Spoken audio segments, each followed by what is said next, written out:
Get into the action all summer long. Listen to that. Summer. Woo! The season's over. The NHL season's over. The NBA season's over. But there's still lots happening in Sports Interaction, including we got the draft coming up.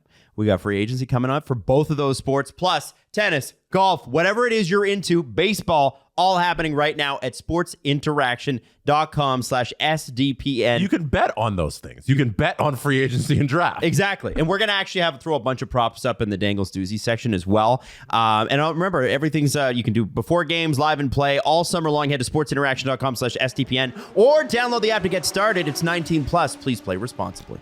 Welcome to Nailing the Apex, everyone. I'm Tim Hauraney. Please head on over to Spotify, give us a 5-star rating and a follow. Same goes with Apple Podcasts as well. Write a review as it really helps us grow the show. You can now watch us on YouTube, and you can follow me on social media at Tim Hauraney. Joining me today from the Scuderia F1 Pod, it's Mark Dailey. Mark, you just got out of bed. Thanks very much for doing this. Dude, I wasn't kidding yesterday when you asked if I could do this as early as possible. I said no problem, but I wasn't kidding when I said, are you going to Uber Eats me some breakfast or at least some coffee? But you didn't. So, what you get is what you get now because I'm still waking up, dude. I love the Yoda fit too. It looks good, man. I like it. Yeah. Big Star Wars guy over here, right? Well, you know what they say, do or do not, there is no try, right? So that's awesome. All right. So let's start with some Formula One. Sure. Reports suggesting that Bridgestone has put in a bid to F1 that could see them replace Pirelli as their tire manufacturer, as Pirelli's contract with them is coming to an end in 2024. So it's not a lot of turnaround time if they're able to, if Bridgestone was able to come online to make tires for Formula One. But I don't know, raises the question of should there be two tire manufacturers competing against each other in Formula One daily? Yeah, Tim, every time that I think about that, I just go back to think about the U.S. Grand Prix at Indy all those years ago. Yeah. And I'm just like, I don't mind if it's Goodyear, it's Bridgestone, it's Pirelli, it is Continental, whoever it is, as long as they're round, as long as they're rubber, and I say rubber with inverted commas because, they're very exotic tire compounds. I just only want to see one tire manufacturer at the time. I just, I don't want to see like the mix and match thing because it didn't turn out. It didn't work so good one, but I think that was just one time. But and it's interesting, like fans from that era, they always kind of reference the tire war or tire wars, and it sounds cool, but if I look back on it, I mean, was it really that competitive? Yeah. Great question, right? Because it really comes down to almost a game of chance, right? Because you have Pirelli and say Bridgestone, for example, say they become the two tire manufacturers in Formula One. It really comes down to like pure luck that, you decide your team is going to go with Pirelli and they nail it, or you go with Bridgestone and they don't, and then you're stuck with them depending however the term of that contract is. So yeah. And for those who are listening or watching, I mean, if what we're basically drawing reference to is if, let's say, whoever comes in, they nail the compound, but another team takes the opposite tire manufacturer, but they have a good car, but the tire is not up to snuff. It's not good. It's not good enough. It's not as good as the other tire manufacturer who's new to Formula One, who's come in.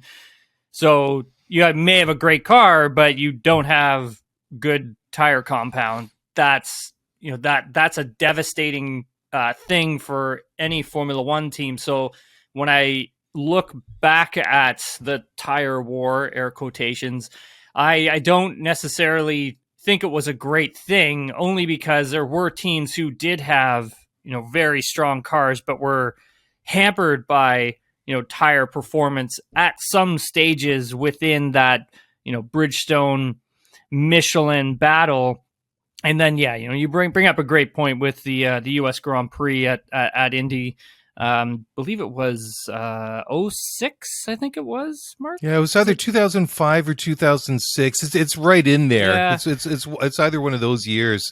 It was just such a bad look because they all went out for the formation lap, and then 75% of the field then pulled back into pit lane, and what was it? 6 cars lined up for the start of that race, and the fans were booing, and rightfully so, right? It just and it was a safety thing, right? Because what was it?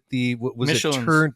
Yeah, it was Michelin's, but was it they were using the track itself banking. went through the infield, and then was it turn 3 that they come back out onto and then use the actual the oval. I think it was turn 3. Anyways, it was just the stress it was the lateral stress on the tire they were really concerned about, and I mean, and safety comes first, but it was just it looked terrible. But I mean, I think they talked about everything giving everybody the same tires for for the race, and it just it didn't work, No. But the worst thing was to see all those cars peel off and go back into pit lane and have like 6 guys just running around there for whatever it was. And if we look at what Pirelli is tasked with doing within F1 now, I mean, it's kind of almost an impossible task of creating, these high degradation tires that they've been asked to do. And so it's a very complex and complicated thing that they're being asked to do. And at the end of the day, you're going to have you could have another tire manufacturer coming in that could also be placed under the impossible task of creating a high deg tire. There's no set formula for that, because every season, these tire compounds are having to change due to how much downforce and aero and load that these cars are starting to generate now. And so Pirelli has to kind of keep ahead of that. But the drivers, they want a tire that, they can push on and that won't overheat. Bridgestone say that, they can make a tire like that happen. But again, there's no guarantee that a new tire company can do any better, Daily. Yeah. The other thing I was thinking about too, Tim, is just optics, right? Yeah. It's just I know ultimately the math would add up that if you had 5 teams on Bridgestones and 5 teams on Pirellis, that the total number of tires at any given race would still add up to whatever that number is that they bring. But just from their whole kind of net zero by 2030 goal that they have, I mean, just would it look great if you had 2 tire manufacturers taking all these tires and flying them all around the world and stuff like that. So I mean, that's one thing, I mean, compared to the whole high deg thing too, I mean, which is still kind of interesting too, because when you think about it, it's you're designing a tire to literally chew itself to pieces when I think that their default setting to design a tire compound and create a tire compound is to make something to last. Because it was funny, I went and had a couple months ago, I had the winter tires taken off my car and put they're not summer but all season tires, and when I took it to the tire shop, they're like, wow, these did you just buy these, or these brand new tires? I'm like, no, I got 2-3 seasons on these already. So I mean, just those are a set of a good years. So it just goes to prove to you the difference between tire compounds on the road compared to Formula One. But it's interesting, be interesting to see how the bidding process turns out, or whether or not there's if there's anything to this, or if it's smoke and no fire, right? I mean, F1 cars now compared to the 90s or early 2000s, the cars now are much heavier, way heavier. They have way more downforce on them.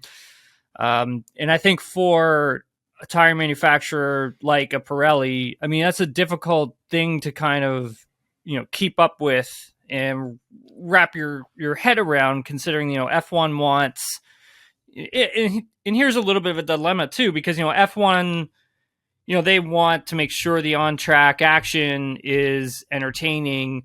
I mean, if you take a look at Formula 2 and sort of how their tire degradation, works, it works actually really well. But the thing is with Formula 2 is that it's a set formula and the cars are the same and they stay the same for years. So that allows the tire manufacturer to really understand what they need, what is the science, and then to create that rubber that they need to create that entertainment. Where on the flip side of all of this is, the drivers want a tire that's they're going to be able to race hard on, or they're going to be able to qualify hard on, and the tire's not going to essentially really go away from them. There will be degradation, but it's not going to be so severe. Now, like the tires, they're currently overheating when drivers are trying to overtake one another. That's one of the issues that they're running into again for this season. I mean, last season, it didn't really look like it bothered the tire that much, but now again we're kind of back to where we were in like the 2020s 2019s, where you maybe get 2 laps of attacking someone and then you kind of got to back off and cool the tire and get the grip back. And I think it's hard also for the driver to get the tire into a working window. In the car is now in the race, you can actually see it really falling out of balance. And I talked to a few of the drivers about this during the Canadian Grand Prix, and it's the fact that the car, like they'll set the car into a balance window that's good for qualifying, good for the race. But then when you get deep into the race, that balance window starts to shift because the tire compound that they've chosen, whether it be medium, soft, hard, whatever it is they jump onto, it changes. And so that also changes the balance of the car, which then drops the car out of that window that you really wanted in. So it's a really fine balance to try and find all that. And I don't really think that like any tire manufacturer who comes in is going to be able to nail that. It's a really difficult, complex thing that all parties are having to try and do and manage. Like it's really hard, Daily, and it's I don't know if any tire manufacturer could nail that. Well, you raise a really, really good point, because you're just talking about like the difference between F1 and F2. Like F2, like things are they stay the same and they don't change all the time or very often. And you look at Formula One, I mean, the way that like the W14, for example, I mean, that's a dramatic example because we're like, a third or a quarter of the way through the season or whatever it is.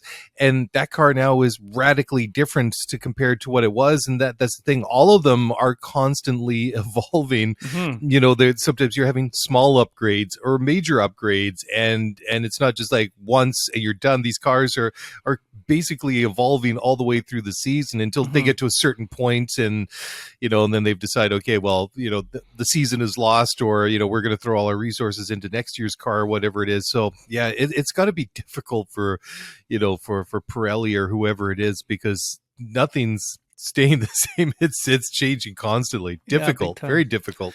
Which brings us to the next point of F1 and tasking Pirelli with creating tires that can run blanket free for the 2024 season. And for those listening and watching, again, the blankets, so the tire warmers that they put on top of the tires to heat the tire up so it's kind of ready to go and be pushed out onto track. I mean, it still needs to get into an operating window, but it doesn't take that long because the tire is already kind of starting to come up to temperature thanks to the warming blanket. So for 2024, F1 had wanted to try and deviate from using tire warmers, tire blankets, again, for that sustainability factor, and try to get the teams off of the blankets. Again, that goal of being net carbon neutral by 2030 for F1. But over the weekend, there were a lot of reports that came out. There were a lot of reports came out by journalists. Appears that F1 teams could likely push away that move to introduce blanket free slick tires in 2024. A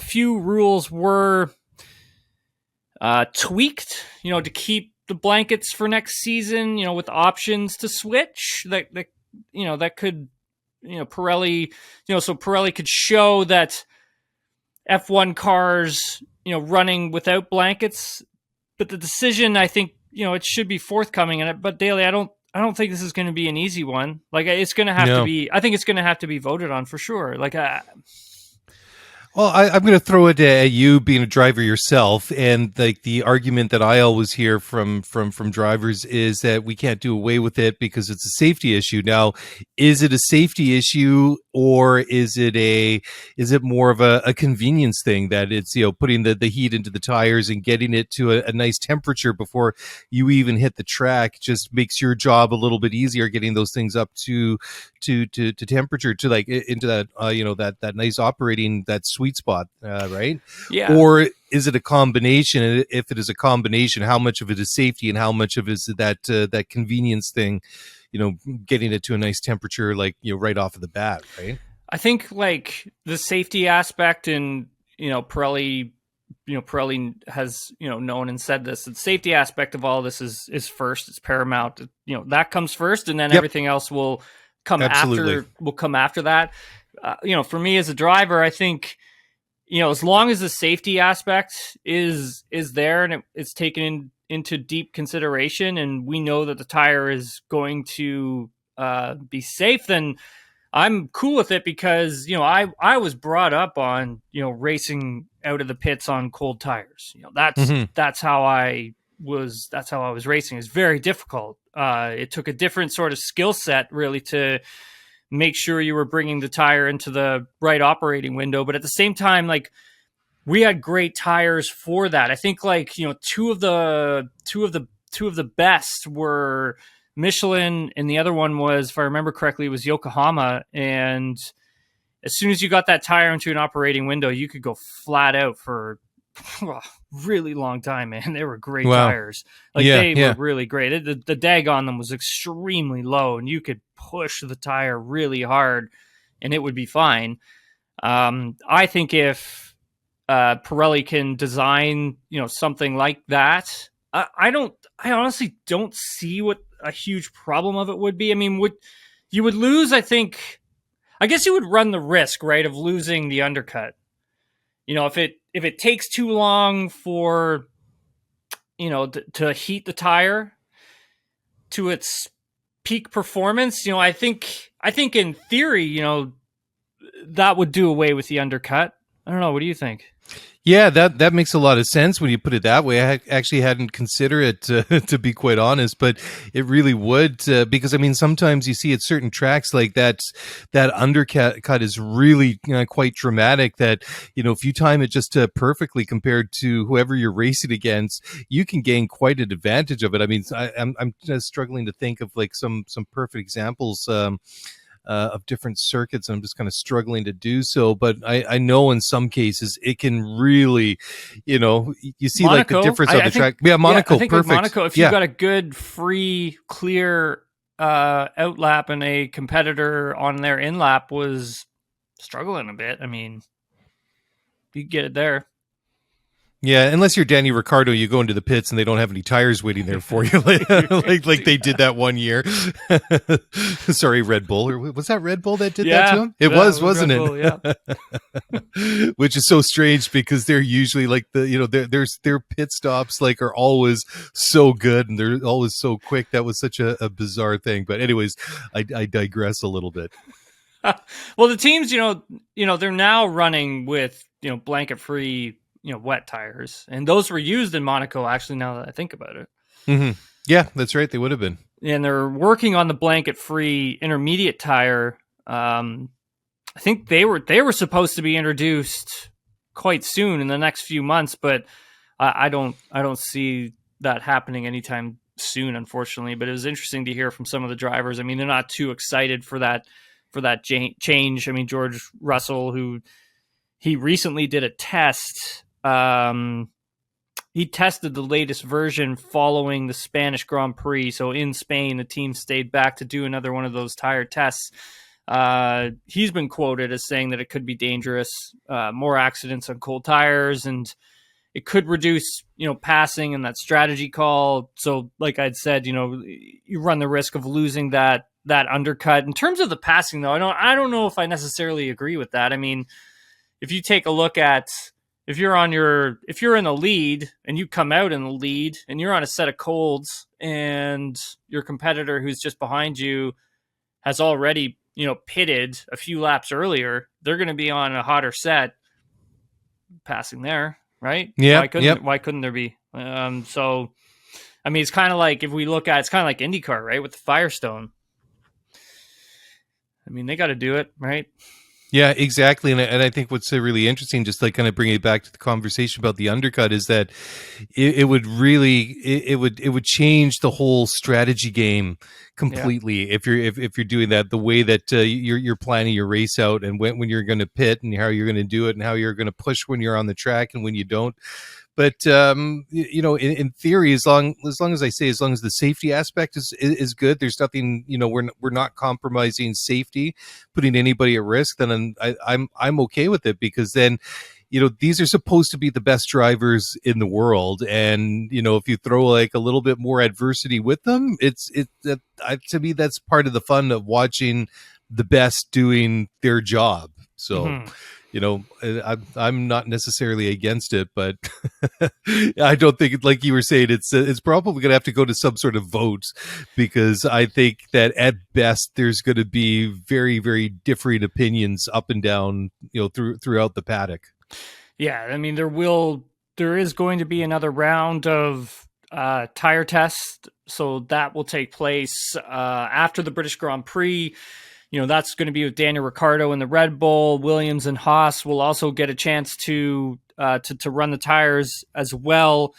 And then I believe after that, there will be a decision that could most likely go to a vote, like you had said. But yeah, that'll be interesting. I honestly, I don't know if they can make the tire work, and if it's safe, like you said, I'm all for it. I think like the more variables you can kind of throw into these races that the teams can't really 100% get their head around at the same time, then I think that's a good thing. But then you're going to run the risk of the development race as well, right? I mean, because more teams will start investing money into trying to get enough load on the car to get the heat into the tire faster, and so that could then switch your team's focus, which then would either allow a team that's already got an advantage to keep that advantage, while another team has to work on trying to figure out how to get the tire in the right temperature. So, I mean, it could throw a huge wrench into everything, where a team just has another big advantage again, right? There's that as well. True. I mean, there is so much that goes into all of this stuff. It is very complicated science, really. And so, it's going to be interesting. The British Grand Prix will be coming up in a few weeks' time. First, obviously, is Austria, and then the British Grand Prix, which I'll be at. But Mercedes will introduce a bigger upgrade. So Toto Wolff confirmed to us on the Sunday following the Canadian Grand Prix that a bigger development for the W14 will be introduced at the British Grand Prix. Mercedes currently Daily second in the constructors, are just 13 points ahead of Aston Martin. Did you actually think that Mercedes could come back after the start they had to the season? No, it looked like they were going to get left behind, but and I was thinking about this too the other day, just when I was looking at the constructors championship again. It's just like, with all those points that have been left out there on the circuit, or not even left out on the circuit, but Lance hasn't even been able to bring home for Aston Martin. And I guess it just kind of goes to prove that with the Mercedes is just at least slow and steady wins the race. I mean, obviously we got a long way to go before this season is done and finished and wrapped up nicely with a bow on top. But Lance just hasn't been able to deliver, where Fernando has been pretty solid. I would say he's been pretty solid. I think he's awesome. Done amazing this year. And I mean, what's his worst finish this year? Was it like a P4 or P5 or something like that? P7, I believe, because Lance beat him in Spain, so I think he was P6. So I think P7 was his worst finish. Yeah. But I mean, he's had a great season otherwise. But I mean, obviously Mercedes would be like, well, yeah, sure, but we'd rather be way up front. But what I found was great was the start of the Canadian Grand Prix that Fernando, despite reacting pretty good when the lights turned green, I don't know if his car went into anti-stall or started to, or he, whatever it was, but I mean, it was great to see him and Lewis going at it, and you just kind of had a feeling that he was going to pass Lewis. That was only a temporary thing, and I know there's the whole lift and coast thing that Fernando had to deal with, but it was great to see those two racing together. But had Fernando not had to do that, it kind of made me wonder how much closer would have he been to Max? Was Max, even though he sort of finished 10 seconds up the road from him by the time they finished the race, it was just like if Fernando could push a little harder, would have Max, was he pushing as hard as he needed to? But anyways, it looked as though that like the gap behind Red Bull seems to be closing. And the thing that I thought that was really interesting to see, especially about the Mercedes, was okay, Spain is a track that they always historically have done very well at over the years,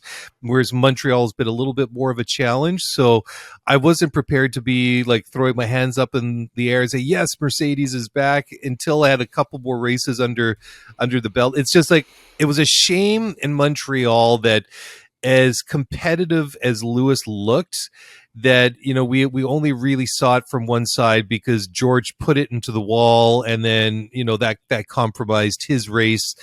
I'm not really sure how much damage he had on that car, because that was a pretty big whack that he gave that car, just not only going over the curb but also hitting the wall there.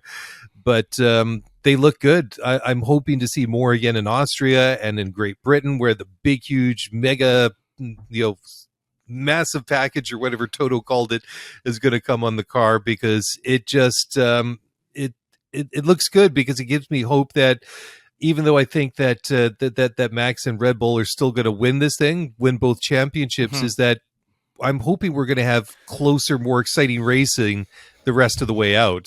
Yeah, it's like I had said on this show and then on Sports Center and on TSN multiple times at the beginning of the season, when everybody was like, oh no, Red Bull has a huge advantage and it's going to be like that the whole season. It's like, relax.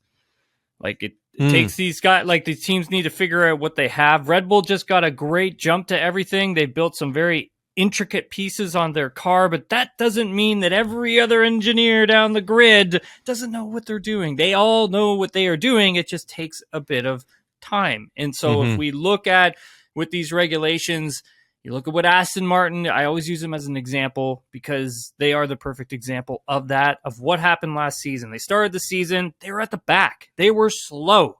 When they got to the end of the season, they were the 7th fastest team on the grid, consistently battling for points. And that means there is a huge change in development that was done to that car. And so that means that these other teams are going to be able to claw back performance. We look at the Mercedes. If we look at the Aston Martin in Spain really dropped off the pace. They really did. Red Bull just took that little bit step forward in Spain. They just took that small little step forward, and that's what happened with that massive gap that they were able to take advantage of.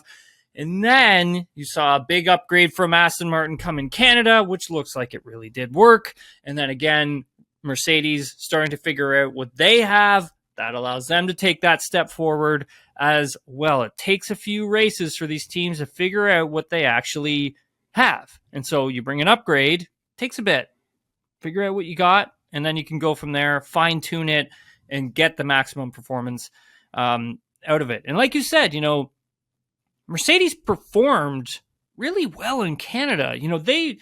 They weren't expected to do well there. That was not going to be a good racetrack for them, and they were supposed to struggle. But look at what they did, right? Legit pace. I think, they're losing traction out of low-speed corners. That's where, Hamilton was losing time to Alonso and Verstappen, and that should be an area where they should focus on next. And they'll have another upgrade coming just before the summer break. Now, Toto Wolff still doesn't feel that, Max is really under pressure. But Dailey, I think, if I do the math, they're about 0.2 a lap during Canada slower. That's huge. Remember where they started? Yep. Yep. Oh yeah, yeah, absolutely, absolutely. But I mean, like it's progress too, because Hammy and I were talking about on our show. It's just like after the last 18 months or so, struggling with like the W13 all last year, and sometimes massively struggling to get that car to perform, and then coming into this year with the W14. I honestly I was shocked when they came back with the new car this year that still didn't have any side pods on it. I was very, very surprised that they decided to do that. Yep. I was even more surprised that Toto said, right at the start of the season that we have a plan B, that if this car doesn't do what we still think it is capable of, we're going to be able to change course here and do something else, and that's what they did. And now they've really seemed to have found like an area that they could develop on it, and it just seems so interesting that like over the past 18 months where they struggled with these two cars, all of a sudden they've gone back to, or gone into an area, I think that they've got more, I don't want to say knowledge, but it's a more developable path, and just like how, we're seeing the improvements coming in leaps and bounds now. And that's really quite, surprising is the speed at which that car is developing, because like you say, like it usually takes the engineers and the designers, it takes everybody time to kind of, speed up with them. It was like last year with Aston Martin, for me, like this is a team I've wanted to do really, really well. And so I was really frustrated at times with them in 2022, but it was a bit of a slow burn. But then, like you say, like if you look at that arc over the entire season, what Aston Martin did and where they ended up compared to where they started from, there was some serious improvements that they did. So that's why it's impressive, and it's really fun to watch what Mercedes is doing right now, because it's almost going at warp speed, which I think is really cool. Yes. Yeah. No, very impressive for what Mercedes has done. Same with Ferrari. I mean, I think they also really turned the page in Canada at the same time, Yep. Doing something like that daily, where you make a aerodynamic philosophy shift, and doing that in Spain and introducing that, it was a massive upgrade. That's a massive upgrade that Ferrari introduced there. But it's kind of like one of those things, they took 2 steps back to take a giant step forward. And I think what that giant step forward is giving them a better operating window, a better platform to go in a few different directions. And so it leaves things up to a bit of interpretation, where the direction that they were on kind of kept them in a box and they couldn't really do too much.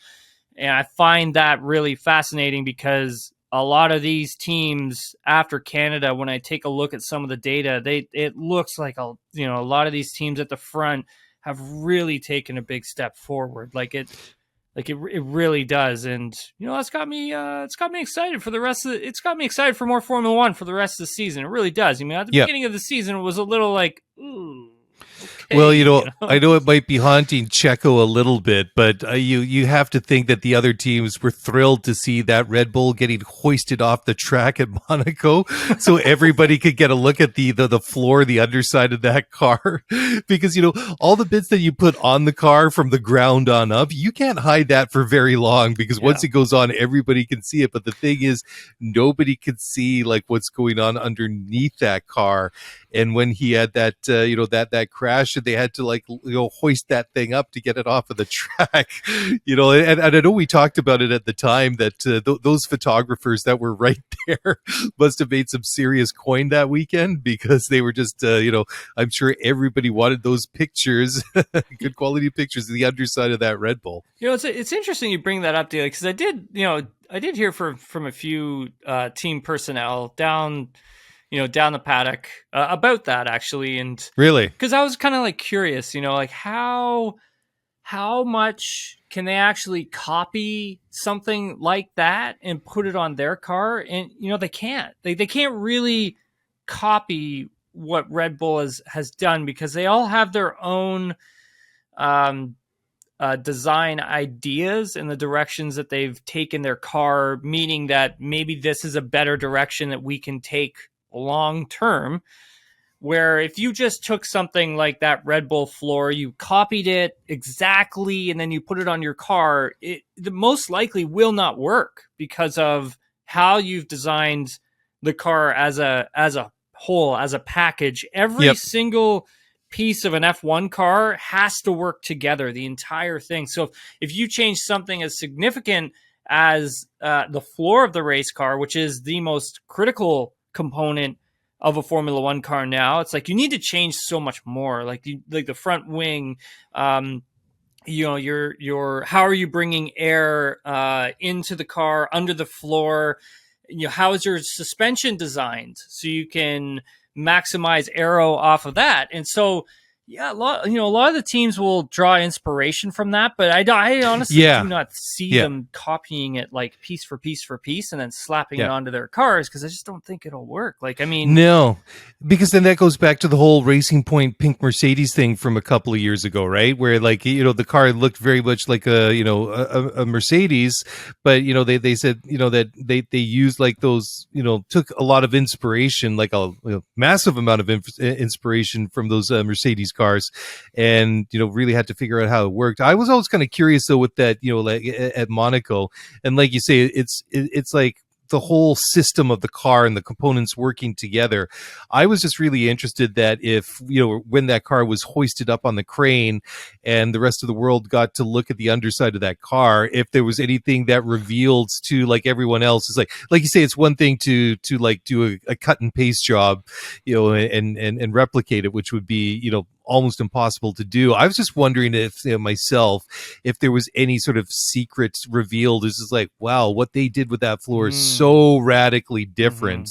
And I haven't heard anything like that, but I'm sure that if anybody made some sort of discovery like that, they're not going to let that slip out too easily, right? Looking at Mercedes and the step that they've taken forward with their upgrade that they brought, that was introduced in Monaco, and now where they are in their understanding of it, and then hearing that, Total Wolff telling us that there was going to be another big upgrade coming for the car for Silverstone, another one before the summer break. I mean, it has me thinking like, okay, well, how will all of that affect what they do with their 2024 car, and how will that also affect their development? So as we get to the end of the Canadian Grand Prix, that's got me wondering that for a team like Red Bull, it's like, well, when can they start their development on the 2024 car? And then how is that going to affect everybody else? Can Aston Martin start next week? Can Mercedes do the exact same thing? Can they do both at the same time? That's where I'm kind of like, I'm kind of like thinking like, can Red Bull get out to another strong advantage for next season? Yeah, great question, right? Because we live in a totally different world now compared to we did a couple of years ago in the cost cap and budgets and things like that, and the fact that you can't spend whatever you want, you can't hire as many people as you want because you have an unlimited budget. So it's becoming an interesting thing, and like an interesting scenario to watch about, because somebody I was talking to made a good point. Is just like like how much of what we're seeing with this Red Bull is like things that were designed and planned last year, and like when will we really see like the implications of like that reduction in like wind tunnel and their CFD and all that stuff as a result of that cost cap breach? When is that going to affect them? Is that going to catch up to them this year? Maybe. Does it catch up to them next year? Maybe. So who knows? Maybe it's already happening, and it's just I mean, there's no question that they've got like the perfect scenario going on at the moment. They got the best car with the best power unit with the best driver. It's just like, it doesn't get any better than that, but it's just like, I can't, like, in the back of my mind, I keep asking myself, it's like, yeah, but it's got to catch up to them at some point. I just can't see, I'd be so surprised that like that, the penalty from the cost cap breach last year doesn't catch up to them at some point. To me, I mean, the best they can hope for is just kind of like damage mitigation, right? Yeah, 100%. Yeah, big time. There was a report that came out about Daniel Ricciardo, potentially, thinking that he could go back to AlphaTauri and sort of work his way back into Red Bull. I remember talking to him in Miami, and he said like, hey, if I'm going to come back to F1, he's like, I want to be in a top line team. And so to kind of hear that that's sort of changed has me curious as to what could go down here. I mean, Daly, do you think it's a smart idea for Ricciardo, if he was going to come back into Formula One, to take a huge step back into like a team like AlphaTauri? Well, it gives him some time to do so, to work on his commentating game, because that seems to have gone down like a little bit of like a lead balloon, the thing that he did with Will Arnett last weekend. But, and I'm being a little bit kind of like facetious here. Well, did you watch any of it? Did you watch some of it? I did watch it live, but I went back and watched a little bit of afterwards, and like I know what they're trying to do. Like I know they're trying to do like a Manning cast kind of thing, but neither of them are Peyton or Eli Manning, who obviously they got great chemistry together. Yes, and they're both like very charismatic. And I don't know, the Manning cast thing works for the NFL just because it's Peyton and Eli. I don't think it works with anyone else. And so I think they totally drew from it, but I think it flopped pretty hard.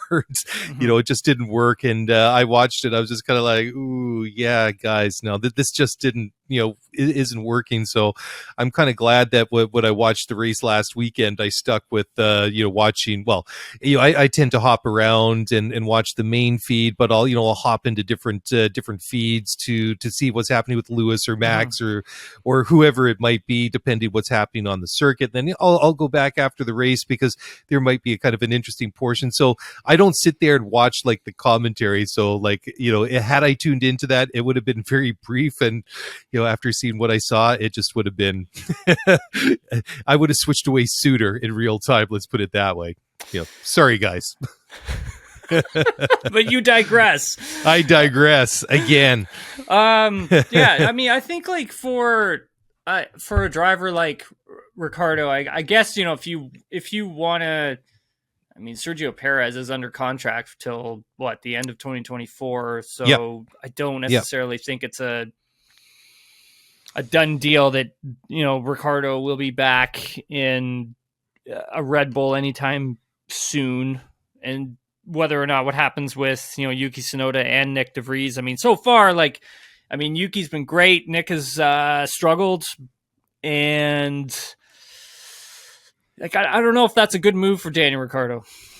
Yeah, I would agree with you, Tim, but it's funny, right? Because I still remember back in 2018 when he made that announcement during the summer break that he was going to be leaving Red Bull. And it was funny because I remember in Hungary, like that last race before the break, like it was the messaging coming out is like, it's a done deal. We're just dotting I's, crossing T's, this new Red Bull deal it's going to happen.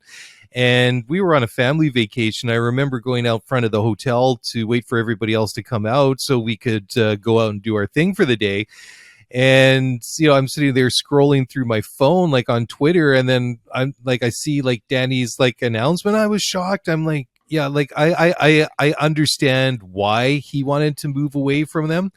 But like really like going to Renault at that time was a big step backwards. And and obviously when he went to McLaren, like even at the time, like I felt like it was like a lateral move. And I was watching that video, funnily enough, I still had it plugged into our virtual studio there, so I watched it only just a couple of weeks ago because I was just tidying it up.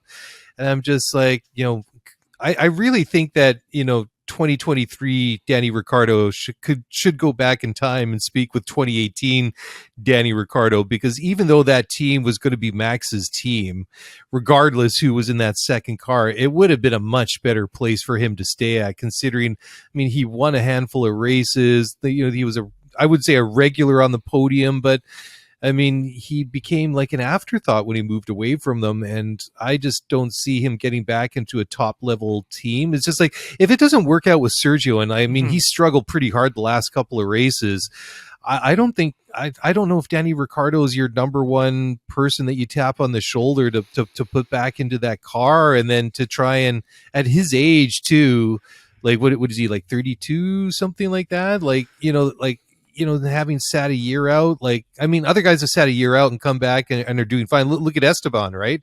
He's doing really good work. I mean, after being reserve driver at Mercedes there that one year, he had to sit out. But I don't know, man. It's just like for Yeah. Danny to get back into it and go to AlphaTauri with the hope that after the end of next season things aren't working out with Checo, and that's going to be his way back into Red Bull. I don't know, man. I just It's tough, right?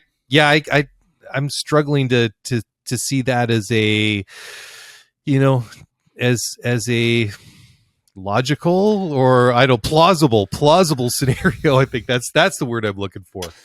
I mean, like you just run the risk of, I mean, what happens if, I mean, next year, let's say, I don't know, they keep Yuki, they lose Nick, and then they add Ricciardo.